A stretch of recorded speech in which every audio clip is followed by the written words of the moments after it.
everyone, it's Danielle from Master Mathematics. In today's video, we're going to be focusing on the trigonometric ratio tangent. First of all, let's take a look at this right angle triangle, which shows us that we're given two sides of the triangle.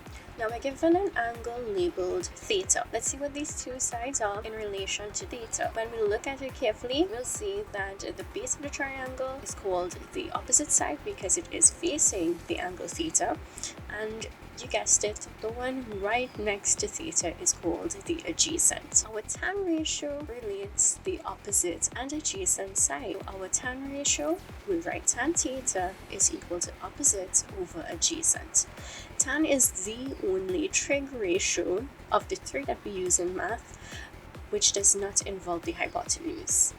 Let's move on to looking at how we apply our tan ratio. We're going to be using our tan ratio to find the length of the missing side. In this particular problem, you will notice that we have the side labeled as x.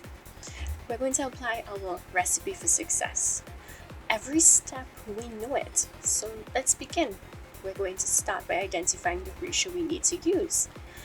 In this case, we know that we want to find the length of x.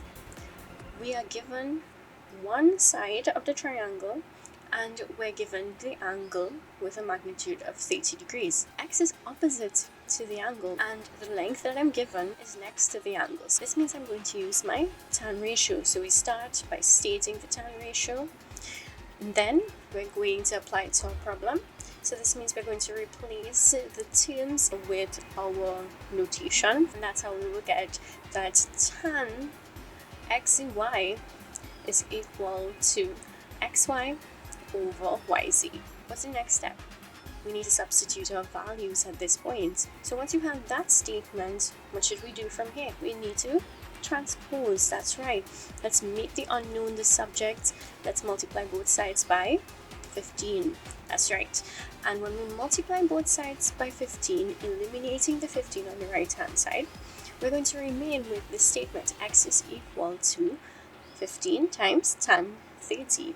All we have to do now is evaluate it. So plug it into your calculator, exactly as you see it, 15 times tan 30. So what do you get? Do you all get the same thing that I got?